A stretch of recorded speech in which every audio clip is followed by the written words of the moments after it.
Hi, I'm God was a joke I made after Killer Dartmouth toke of some primo Ivy League smoke, which apparently caused me to croak because in mental hospital I woke was Roomy Gabriel, the main bloke who did my delusions angelically stroke.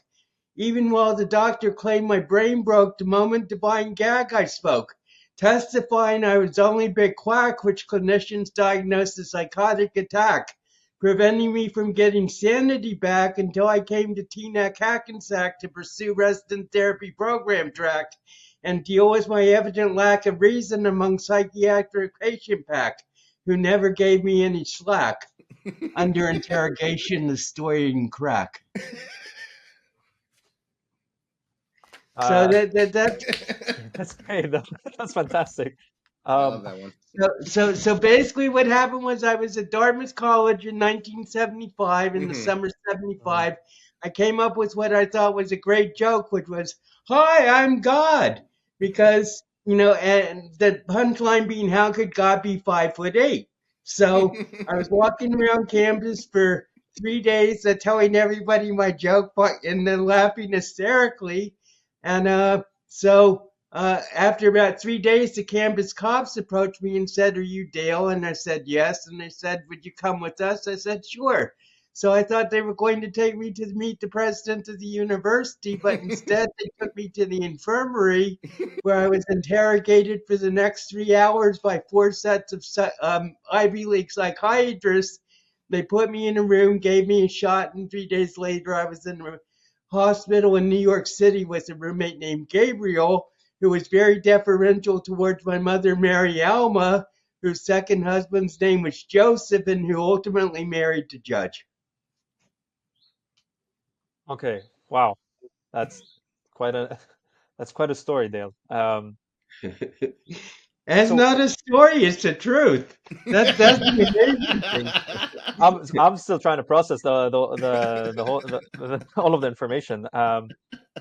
But so that's when you found out about what you were diagnosed with when Well, you were actually, I was taking. in the hospital for 13 weeks, and then I came to a private psychiatric residential program in Hackensack, New Jersey, under the direction of one doctor, where I spent the next 5 years.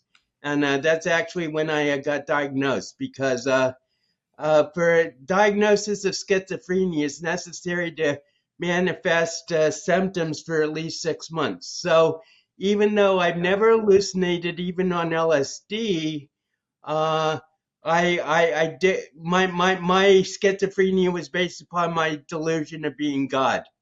So um, so basically, I got a diagnosis. And it was a Yeah. primary diagnosis in the hospital, but then I got it officially, and actually I didn't even know I was diagnosed with schizophrenia until I applied for disability, and my doctor read me the application, Wow. and he said paranoid schizophrenic schizoaffective, but he always said that my illness was psychotic bliss. He said, "You're always too happy, Dale. You can't be Hmm. this happy." So, and he would put me in the hospital when I would get too happy, and things would get out of control in the program. So I was hospitalized 9 times during the program, and I've been hospitalized a total of 15 times. The last 6 times, I knew I was psychotic, and so I put myself in the hospital, but that ended in 2005. And actually, the last time I had an episode was 1993. So I've been Wow. basically psychotic free for 32 years. Okay, cool. And we're gonna get into a bit about how you did that, like moving past the diagnosis, but tell us a bit more about, you mentioned you had multiple personalities, um, but it's not dissociative, that you're aware of them. Right. Well, this is something that I always used to argue with my doctor about, because he would insist I was a schizophrenic, Hmm. and I'd say I have multiple personalities, all of which grow out of the basic Dale. Well, actually, my full name after three fathers and three birth certificates and two mothers is Roger Joseph Dale Edward Allen Tompkins Walsh. Okay. because I was born Roger Dale Allen. Mm, Then my mother divorced and remarried, and I became Joseph Dale Tompkins. And mm. then she divorced and remarried again, and I became Dale Edward Walsh. So Roger Joseph Dale Edward Allen Tompkins Walsh. So, I'm pretty multiple to begin with, you two. Yeah. I'm pretty So sure your ID is like an extended well, version of the original one. it's been all been crystallized down to Dale E. Walsh, but so anyway, my doctor and I used to argue about like whether I was a multiple or whether I was a schizophrenic, and he would always insist that I was a schizophrenic. And this basically shows a prejudice in the psychiatric community to even admit multiple personality exists. Mm-hmm. They have a diagnosis of dissociative disorder, Mm-hmm. but actual multiple personality is sort of like looked on as like a false diagnosis. But as I was telling you, my sister was a therapist, and she was a social worker therapist, and she had like 6 patients who were actually multiples. And she said, she would be talking to them, and she could actually physically see the change between when their personalities jumped to one to another while they were Mm-hmm. talking to her. So I I asked her about my multiple personalities. My doctor and I actually used to get into big fights about this. Not physical fights, but intellectual fights. And but so I asked my sister about with her experiences of dealing with multiple personalities, whether that was a reality, and she said whether I could be multiple, and she says definitely you're just a conscious multiple. And to Mm, me that was sort of like a aha moment where I mm. saw that the reason I'm a schizophrenic is because I'm aware and conscious of my multiple personalities Wow. rather than the Mm. dissociative, which is where the personalities just like sort of like take over and jump in and out of without randomly, Mm. without pattern. So you believe you were misdiagnosed initially? No, I believe. Well, I this is another little interesting story. So Sure. one time, a friend of mine from Fairleigh Dickinson came up Mm-hmm. and to my apartment, and he was talking, and I said, I'm a schizophrenic, and he says, "Oh, my mother's a psychiatric nurse. How many personalities do you have?" So that was sort of like another eye-opening moment because, to him, schizophrenic was by definition sort of a multiple Mm. personality. But just to clarify, I have 5 basic personalities: Dale, Dewey, Duck, and Genius. And those are all based upon reality. So obviously Dale, I was born and raised, even through my 3 fathers, I always remained Dale. And one of the problems that I would have in the program was that my other personalities wanted to come out, and everybody would just focus on Dale. And this like was emphasized when I was well, I had a Dale had a death experience. So 10 years into therapy, Mm-hmm. and 10 years after being taken away from Dartmouth, I basically had this. Well, Dale conceived of the the world as a never-ending saga of Duck versus Muck. So on Mm. this day, September 27th, 1984. Muck was having an offensive against my campus, which was where I was going to school, and all the students were like my fellow Duck warriors. So Mm-hmm. I was walking across the bridge to school at 6 o'clock in the morning, and I had a series of 6 flashes in my brain. I can't remember what the first 4 were. The first one was of my crazy Irish superintendent bursting in on the old couple across the hall with an M16. And then the 6th vision was of the entire world being incinerated in a thermonuclear holocaust. So Holy, that's scary. I called that the death of Dale. And What a way to go. yeah, so but the death of Dale was basically the death of my delusion. There's something called agnosia, which affects as much as like 70% of people with a serious mental illness. And agnosia is this idea that it's taken from neurology for stroke victims who can't understand there's something wrong with their brain.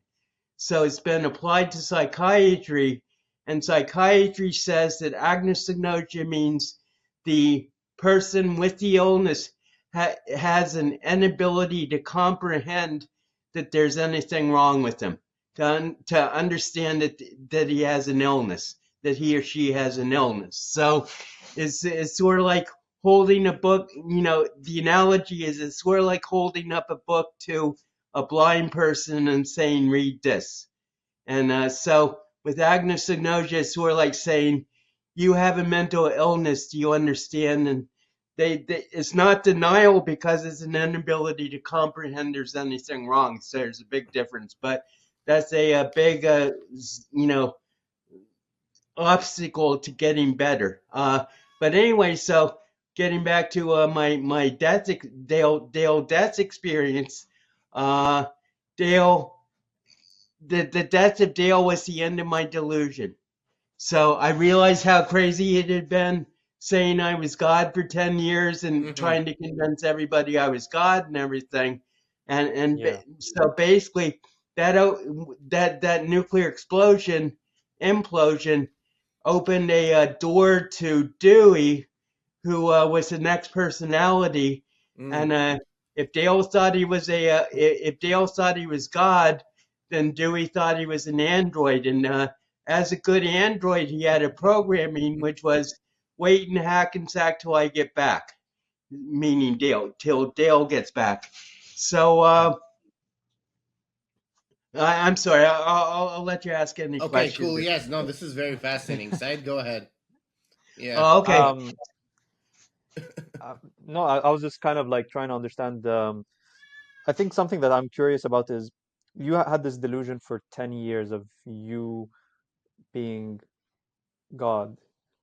What exactly is like going through your mind? What are the thoughts that you're having that are encouraging these thoughts? What are you feeling? What makes you confident that you were quote unquote God? Well, that's a very good question that very few people ever ask me, Saeed. But so basically, this is something I talk about. Is I don't know if you know what confirmation bias is, but confirmation bias is when the brain believes something and it'll find any evidence in reality to reinforce that belief. And the thing about delusion is delusion isn't just like one or two basic thoughts. It's the whole structure of your identity is based upon false beliefs. So basically, what were some of the things that you looked at that like added to this confirmation bias? Well, to tell you the truth, I thought I was the god of marijuana, and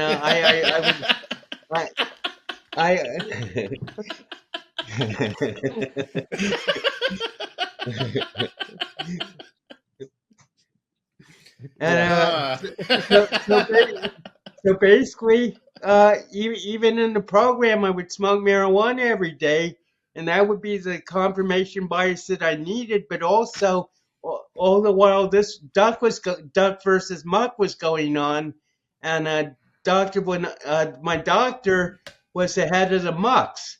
So basically, I was in a war, as what I call, when I say that when I was taken away from Dartmouth, I was drafted into Psychotic wars. And I've been in Psychotic wars for 50 years.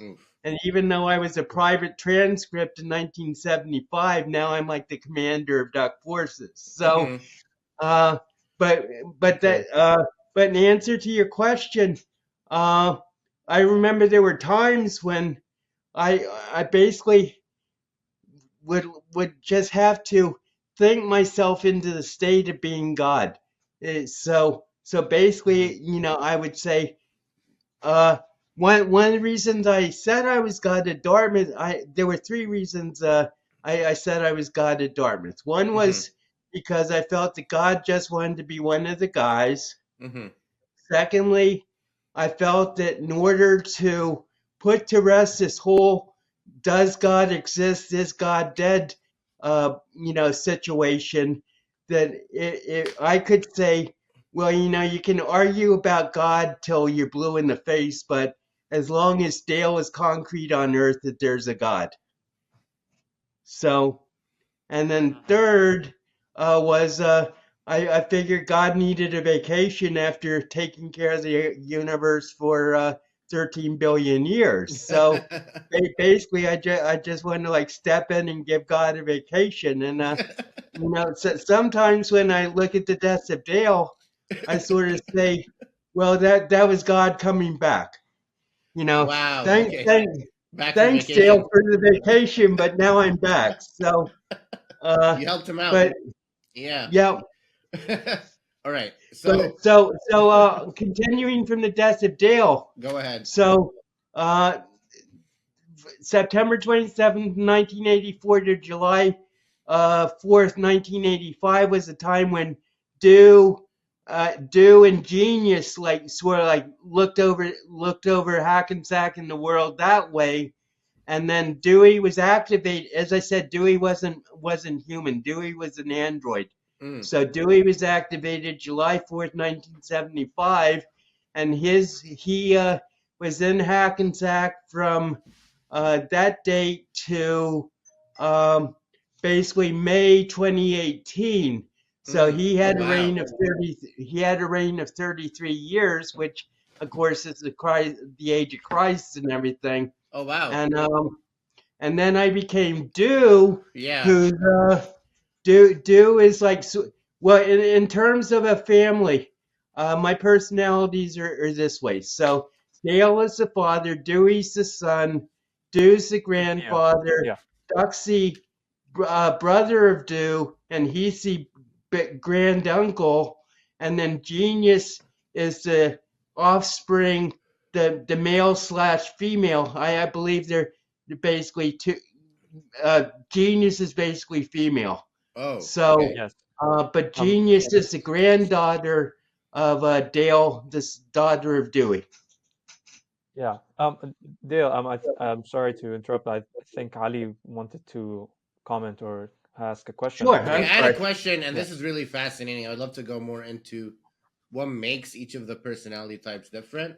But before that, Mm-hmm. I want to ask you about being a marijuana god. Do you think marijuana is what triggered your schizophrenia? Actually, when I was at Dartmouth as a freshman, I was doing a lot of drugs. Mm-hmm. I mean, I was academically successful. I had a B plus A minus average in upper level courses as a freshman. But I had a very good high school secondary education. Mm-hmm.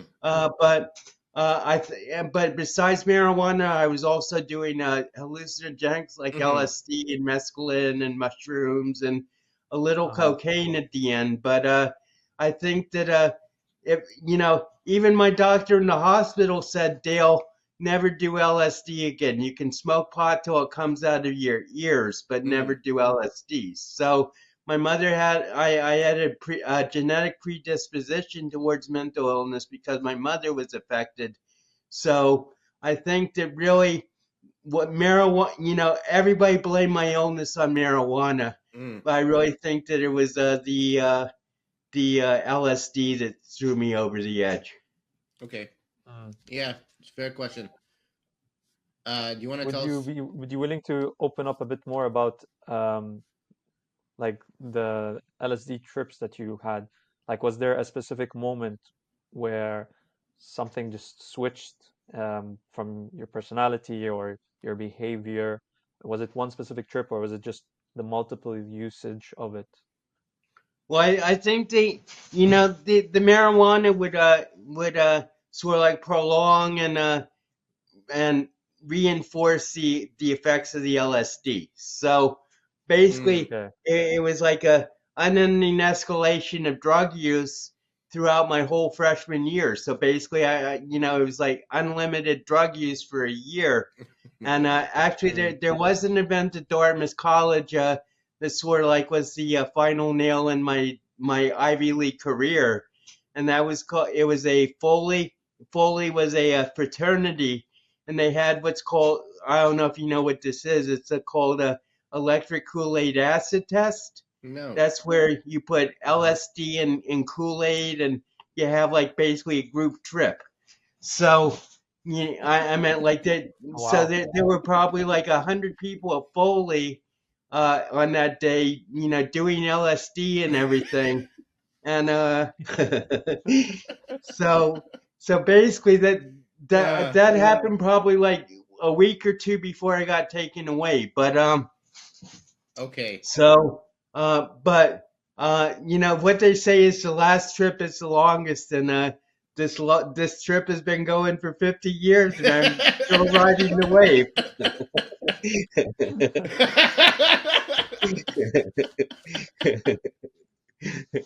The Kool-Aid acid. Dale, it's great that you're spreading awareness about it now, and that you've learned from the choices that you made, and you're sharing that knowledge with other people. We appreciate that. That's why Well, let it's good me that you're say talking about this on the also. pod. Let me say also, I've been straight, sane, and sober for 17 years. I gave Nice. up everything in October 2007, and actually, if I could be transparent and hopefully not get in too much trouble, I had my first joint last 2 days. Today's Tuesday. 2 days ago, I had my first joint in 17 years, and basically what happened was it was like the completion of the return of Dale to Teaneck, Hackensack City. So it was a very joyous event, and I'm not going to go back to daily smoking and everything, but I consider like marijuana like sort of like a loaded gun, and especially in the hands of youth. Yeah. If you use it too much, you're going to blow your brains out, which is exactly what happened to me, literally.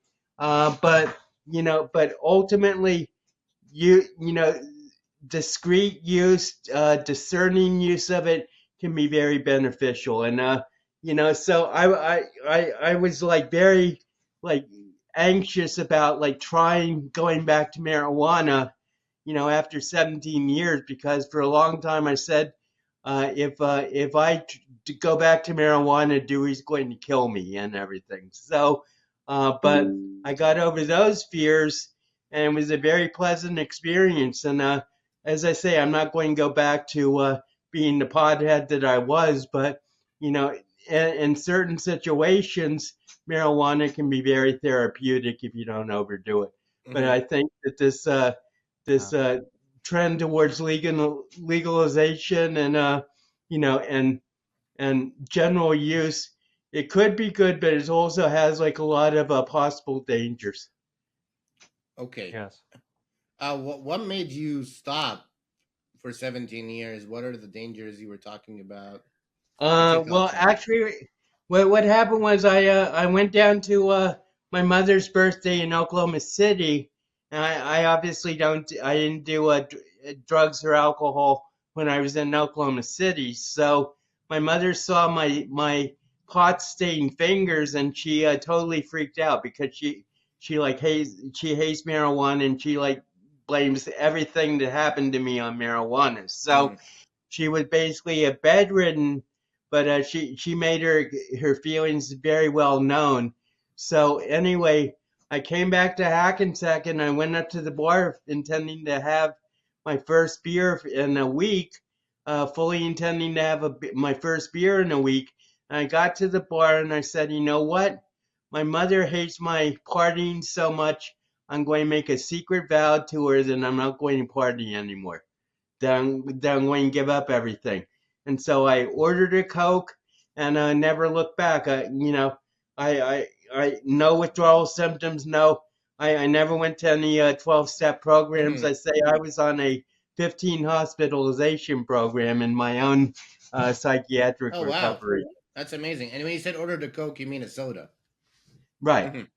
Awesome. Cool. That's amazing. You were able to do that on I your did own. the same thing with Mhm. with cigarettes, Ali. Yep. Excuse me. I had 2 cigarettes at 2 o'clock in the morning one morning, and there was an all-night gas station. I could have walked over to get another pack of cigarettes, and I said, if I have one now and I don't have this last one when I wake up, I'll be able to quit. And that's what happened after 35 years of a pack a day of Marlboro. No Wow. withdrawal, no nothing. It was God working with me. Now, did the cigarettes help with the effects of schizophrenia?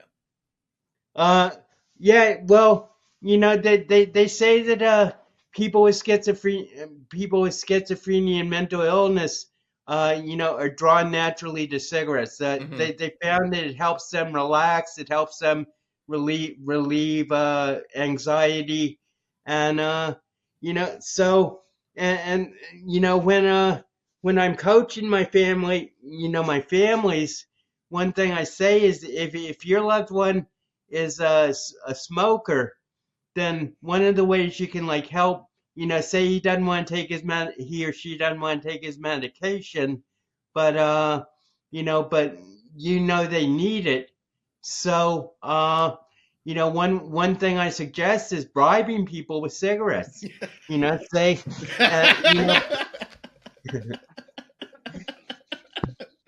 All right. But I mean, people say that's sort of unethical. But if they're going to smoke anyway, and you can they're usually people with mental problems have a lot of money problems. So they're always say, with me it was always, where am I going to find the money for my next joint, or my next pack of cigarettes, or my next beer?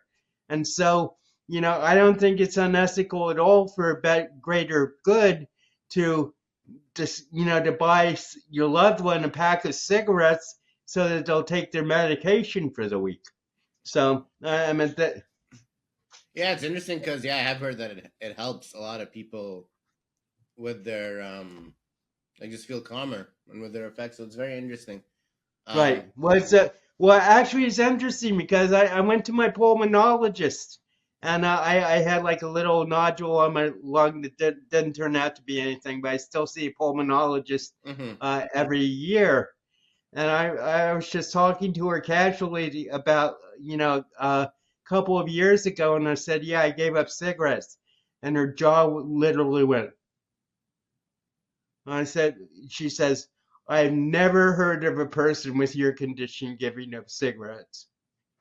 So, that's the battle that people are in with mental illness. That's another thing but yeah, cigarettes can be very therapeutic for mental illness. I'm not recommending that people start smoking, but if you're smoking anyway, I was actually a pretty conservative smoker because, some of the people that I've been exposed to with mental illness have, smoked 2 to 3 packs a day. Yeah, I mean, it's also like a great achievement that you were able to completely stop it. It's like you said, it's very rare for someone like with a mental health disorder to In be general, able it's to hard to completely quit. stop. Yeah. It is, and even for people without mental health disorders, it's also still hard for them to quit as well. But what about it makes it so difficult, other than the fact, obviously, that, for example, it has like nicotine, that is a highly addictive substance in cigarettes. Well, What about it is so attractive for people with mental health disorders? it's all part of the brain chemistry. I don't know the exact chemical components in the brain, but basically smoking relaxes areas of the brain that cause people with mental illness to stress out. That's the bottom line. And the stress Right. usually triggers these episodes. How interesting. Right. Do you want to tell us a bit more about? You look like you're puzzled, Saeed. Oh, no. You're perplexed. I'm just thinking about like, I'm processing the information and thinking of like what to ask about. I think because I'm curious about this. So does this also affect people with all types of mental disorders, or are you talking exclusively about people with schizophrenia?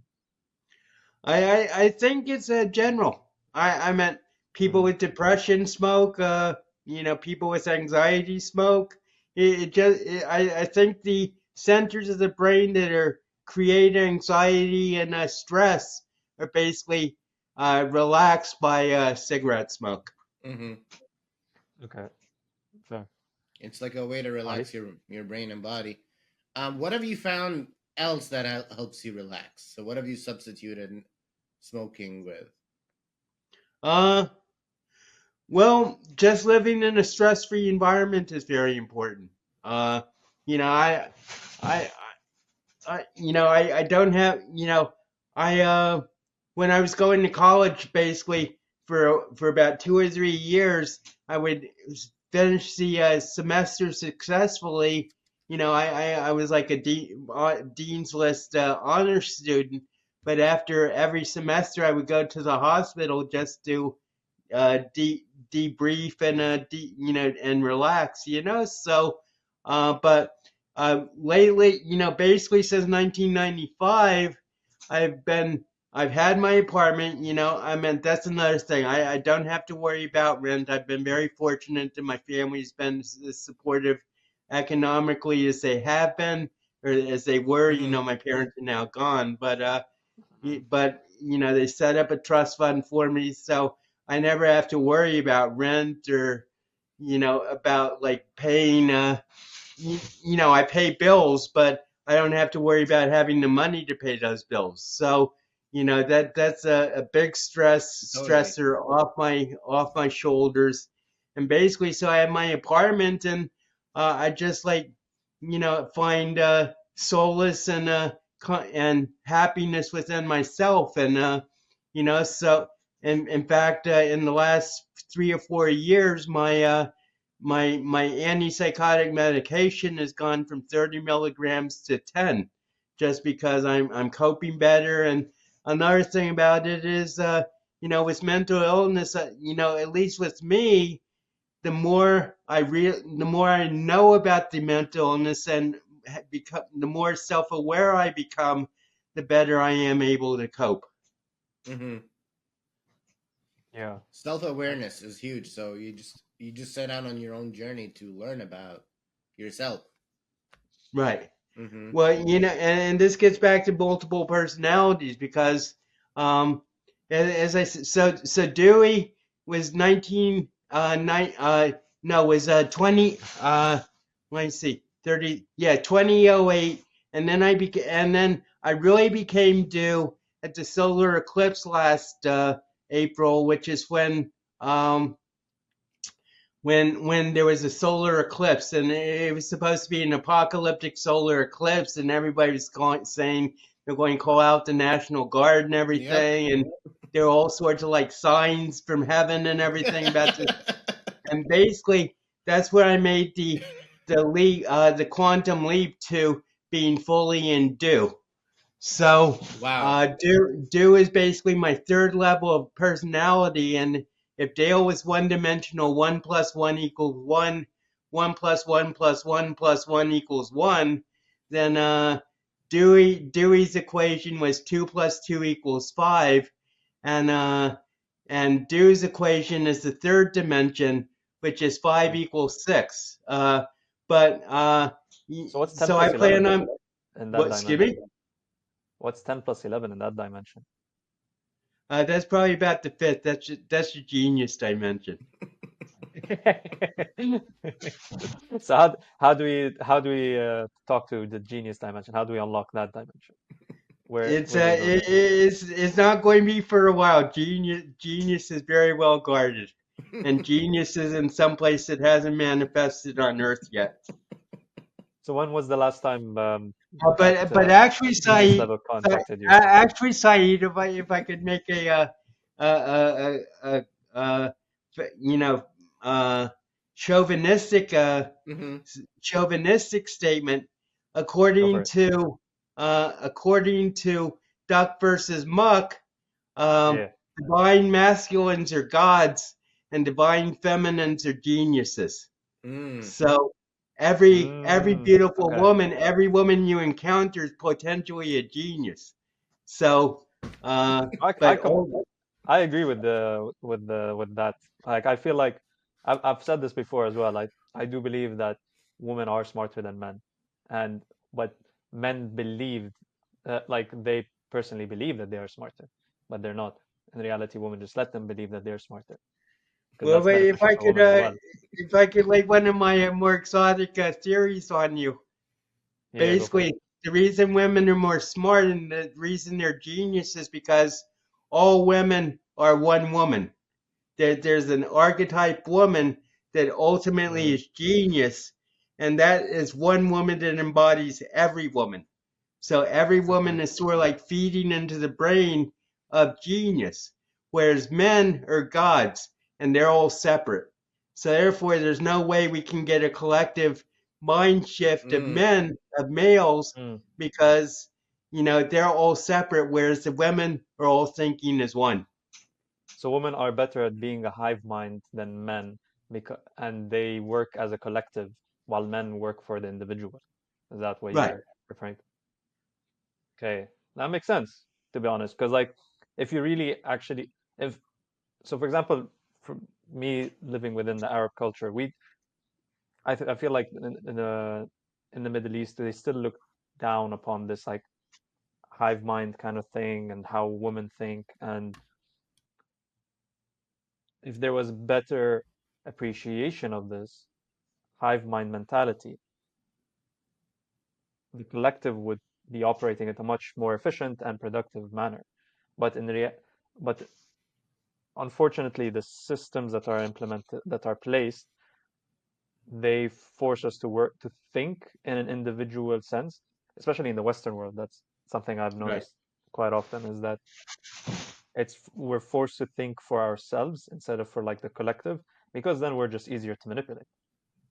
Absolutely. And the say, I mean, I don't, I've never expressed this before, but I feel the curse of feminism is the the desire to make women individual rather than collective. Yeah. Well, I think society just kind of wants is pushing women to think like men, especially now Right. because of the workforce. But that's what I'm talking about. Separate rather than collective. Hmm. Ali, what do you think about Rather than thinking as operating within the one collective? woman, rather than thinking as one woman, thinking of themselves as like different men. Yeah. Ali, what's your opinion on this take? It sounds like a hot take, to be honest. It's um yeah, this is my first time hearing all this, so I need to process all this information, that's for sure. Take your time, man. Take your time. You're a behavior analyst. You've definitely talked to people. You've thought about this maybe, or someone has mentioned this theory to you. The I don't collective. know. Yeah, I think yeah, no, I can I guess that women are more intuitive than men. That's for sure, and men are maybe more rational than women in Right. general. Well, Yeah. of course, there's always the right and left hand side of the brain. Yep. The left hand is a logical masculine, and the right hand is a creative, artistic feminine. So, I just want to say right now that I hope I didn't like tread on your beliefs saying that I was God, because I know that like a lot of people with Islam get very insulted when I even think about saying that I'm God. So I hope I didn't offend anybody. I personally am not offended, Dale. Like I don't. I'm not offended either. When someone, yeah, I think everyone has the right to their own opinions. As long as it doesn't affect me, I'm fine with it. You know? Right. So should I finish off about the multiple personalities? Yes. Tell us Oh, everything. Okay, so anyway, so basically, right now I'm in the midst of due, as I said, Dale came back to Teaneck Hackensack on Sunday when I had my first joint in 17 years. So now we're in the stage of a Dale do, or where do is sort of like the Holy Spirit as a grandfather, and so he's like the big overseer of Earth. Mm-hmm. And it's taken me basically 70 years to really fully realize my potential as Stu. But I figured Du's going to reign for 30 years, and then we have a Duck, and Duck stands for Down Under Commander King. Okay. So basically, Duck is if in terms of the Trinity, Dale was the Father, Dewey was the Son, and Du's the Holy Ghost. So in terms of the biblical Trinity. So basically, Duck is the next step beyond the Bible, where Down Under Commander King, meaning the King of Australia, which has always been my ambition to go to and to live in Australia. Okay.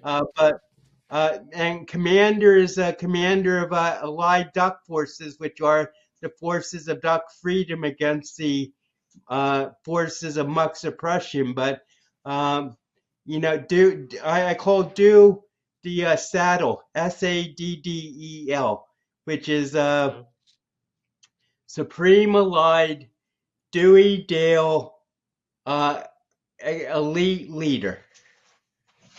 So basically, I'm in charge of duck forces, and I'm not sure about President Trump, but I just feel like very sort of liberated that we have a duck in the White House, because Okay. and this gets back A to king. the Dewey. Mm-hmm. This gets back to the Dewey Mm-hmm. thing, which is my father's initials are Lou, L-E-W. Mm-hmm. My initials are Dew, D-E-W. Mm-hmm. My best friend's name is Hugh, and Hugh's father's name was Donald. So you get Huey, Dewey, Louie, and Donald. So that's the reality. So this brings up my second 7-year joke, which is my first 7-year joke was, "Hi, I'm God." Now this is my second 7-year joke. What do I'm a Disney chipmunk because of Chip and Dale, and I just explained how I'm a Disney duck. But so what do you get when you cross the Disney chipmunks with the Disney ducks? What do you get? Me!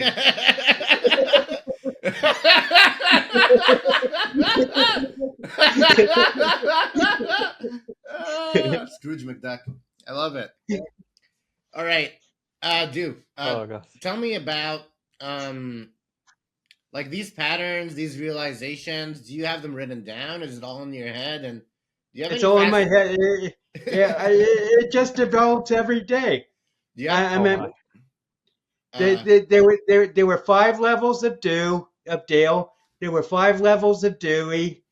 Dewey Death, Dewey Stealth, Dewey Wealth, Dewey Health, and Dewey Duck.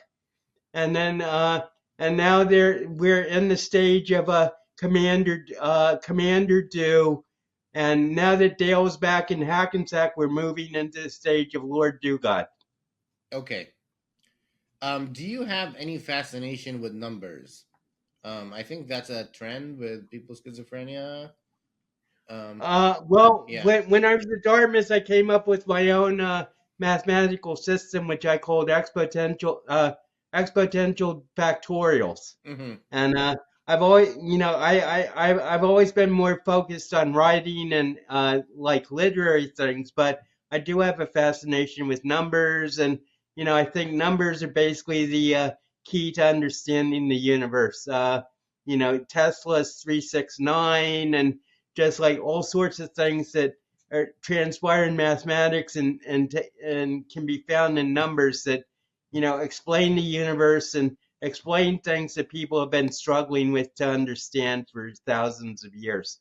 And I think it's just a matter of time before people really start understanding mathematics.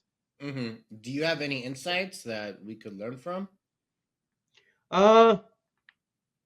Just my equations that 1 + 1 + 1 + 1 = 1, Mm-hmm. and 2 + 2 = 5, and 5 equals 6. So those are three basic mystical equations, but also the whole idea behind exponential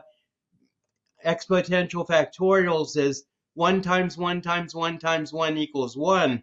But if you can if you can get out of that system, that paradigm of singularity and individuality, then you can go 2 times 2 equals 4, and then 4 times 2 equals 8. So basically, once you get out of the paradigm of individuality, you can really access the higher levels and the higher levels of thinking that exponentially, like multiply. How do these Wow. factorials translate to the stock market? If you wanted to really take control of the stock market, what is the caliber?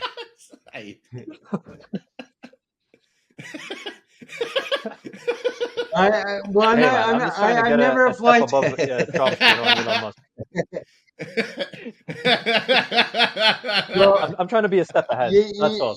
I worked in insurance for 4 years, and it's not the stock market, but the insurance company is very much based upon the stock market because they have like indexes and they invest in the stock market and everything. And a critical idea behind insurance is the idea of compound interest. Mm-hmm. So, compound interest is sort of the same thing as exponential factorials, and that, for a long time, your money grows very slowly because you're just accumulating and building assets, but you don't see much investment growth. But then at a certain tipping point, instead of going like this, it goes like this. It goes almost directly up, and your benefits increase accordingly. So, the stock market is sort of like a one-dimensional thing. That's you invest money and you judge your growth and everything. Whereas, compound interest is completely different because it's a process of slow growth until eventual exponential growth. And so, the stock market is basically linear, whereas the other is exponential. Interesting. Compound interest. Okay. I love that question, Side, by the way. That was useful. My question about helping others. How do you help other people who have experienced similar things that you've experienced? What advice do you give them? Is there something like sleep or some kind of diet or that? I don't know. Did you say leap? Sleep. Oh, sleep. Yeah. Well, advice. To tell you the truth, Ali, I my focus is the family caregivers of those affected. Okay. So, I don't have the professional credentials to like be able to, I could probably be a peer counselor for people with schizophrenia, but my real interest is family caregivers because, there's no way to prepare for someone you love getting a mental illness, especially schizophrenia. And caregiving is like very exhausting. It can you can take up all your time and everything, often to the detriment of other members of the family and everything. So basically, I help people understand the illness. I'm a very good listener.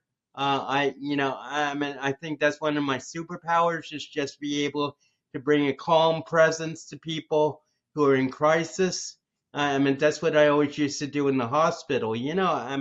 I would always be calm most of the time calm in the hospital, but I just my presence would like help calm people down who were going through psychotic breaks and everything. But I think my presence is very good, and basically I teach family members to respond, not react. And I think that's a crucial difference, a crucial difference to approach that most people take, because when you're confronted with someone with a mental illness who's trying to trigger you, if you get triggered, you're just playing into their hands. Tell us more about that. How do you respond, not react? Oh well, the example the example I give is sort of like if you have a son who says to you, "You are my mother. You're the mother of demons." Mm-hmm.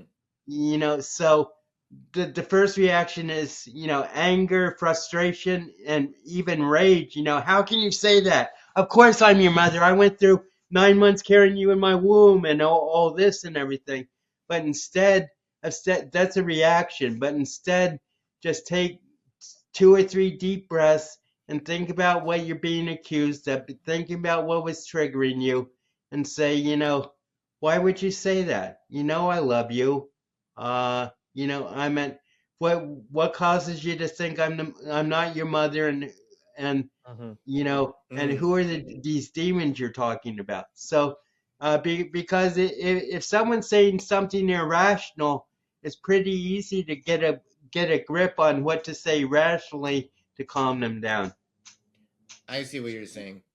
Side. So curiosity plays a vital role in kind of making disarming the situation. Would you Right, say that? exactly. Okay. Yeah, that makes total sense. Um, and I'm assuming that the first question would be to ask, which the first question that you used for when you were giving the example was using why. And is that to make the person who is escalating the situation to think about their action, or is it also to put yourself in their shoes, or Well, I don't. it's both. It's both actually, but actually, why and how are probably like two of the most important questions in responding. Why do you Hmm. say that, or how are you feeling that makes you say that? And I think the more you delve into the feelings of your love, I mean, usually mental illness is very much in the head. So if you can Yeah. like bring people who are suffering through psychosis or something and bring them into their body and into their heart instead of just out of their mind, then I think that's like a very valuable skill to have. would go for I would go to add as well that this can also be used on people who don't have mental disorders, like just people who are having an emotional situation, like, or an emotional reaction. You can apply the Well, same thing on any individual, and it would also have the same effect. Well, that brings up my own program, which I felt was downloaded to me from God, which is the Live Love program, which is Hmm. an 8-step program that I take my clients through, which is learn, integrate, validate, and explore, and then listen, observe, value, and express. And those are like Yeah. the 8 skills I learn. I help people learn so that they can focus and be focused and deal with psychosis and their loved ones' mental illness. And I think, I don't mean to be too vain, but I think it could be like a very good therapeutic method for a lot of people, for a lot of professionals to adopt. Yeah. Definitely. Ali, there was a point that you wanted to take. Oh no, I think that's a great place to leave off, right? I mean, talking about your Yeah. program and everything. I've learned so much, Dale Dewey, Duck Genius. But so thank you, Thank you. thank you so much for your time here today. Saeed, what did we learn on today's episode? I think the main thing we learned is do not react, respond, find a way to keep calm, and just live a stress-free life, man. I mean, what's the why put yourself in such high stress situations? What's the point of life if you're gonna live life that way, right? That's how. That's just my perspective as well, of course. Doesn't have to apply to everyone else. So my website is at www.dewlivelove.net. And I've loved this interview. It's been very interesting, and I hope you enjoyed it. I got a few laughs. That's always a good thing. And Mm-hmm. if you want me to come back, I'd love to come back and go deeper with that because we didn't really like delve into the schizophrenia too much and everything. But I'm a source of endless information, and that's what I'm trying to convince the world of right now. So that's why I'm doing podcasts, and thank you for your interest, and thank you for your good questions. Thank you. Thank you for being on this podcast, Dale. Guys, thank you for watching. We salute to cover the camera. Dale, you can join us. And Pete.